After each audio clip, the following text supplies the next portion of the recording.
না, এই দেখতে দেখতে বোর হয়ে গেলাম। কি দেখি? নিউজ চ্যানেলটা দেখি।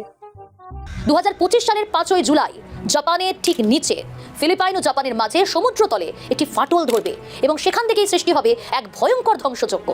এবার জুলাই 5কে ঘিরেই আতঙ্ক গ্রাস করেছে। নজর 2025-এর জুলাই মাসের 5 তারিখে। শালা জাপান ধ্বংস হবে মানে? আমি তো জাপানে এসেছি, জাপানে এসে ফেসে গেলাম নাকি ভাই? কি করবো এবার? বেড়াবো কি করে এখান থেকে আমি?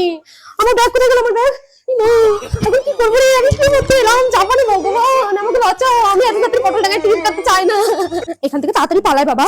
আপনি বাঁচলে বাবা নাম, বন্ধু বান্ধব সব মারাক বহুত ঘুরে নিয়েছি বহুত। আর দরকার নাই, রিমোটটাও নিয়ে বাড়িতে কাজে লাগবে। জাপান দেখা স্বাদ আমার মিটে গেছে।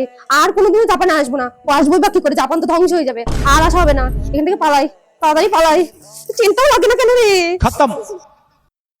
लेकिन एक सेकंड, শালা 2012 সালেও তো বলেছিল এরা যে পৃথিবী ধ্বংস হয়ে যাবে। তো কই তার নমুনা তো দেখতে পাচ্ছি না। এখনো তো পৃথিবী ঠিকই আছে। আমি কি এখান থেকে শুধু শুধু পালিয়ে যাচ্ছি ভয় পেয়ে? পালালে হবে না, জাপান ধ্বংস হবে না, আমার বল হবে। এই মিডিয়াতে জ্বালাতে একটু যে শান্তি করে পা দেবো তারও জো নাই, সেটাও খবর পেয়ে যায় এরা। হাওয়ায় ভেসে বেড়ায় নাকি কে জানে। শালা এই জাপান ধ্বংস হওয়ার আগে শালা মিডিয়া ধ্বংস হোক। শালা তাহলে তো আমি শান্তি পাবো। শালা কত কষ্ট করে কিস্তির টাকা তুলে আমি বলে জাপান ঘুরতে এলাম, আমার জাপান ঘোরার শখ বলে। শালা এখানে সব ভালো জায়গা তো শান্তি নেই।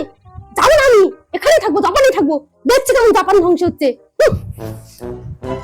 আর হ্যাঁ, আপনাদেরকেও বলছি, আপনারা এই মিডিয়ার আলতু ফালতু গুজবে কান দেবেন না।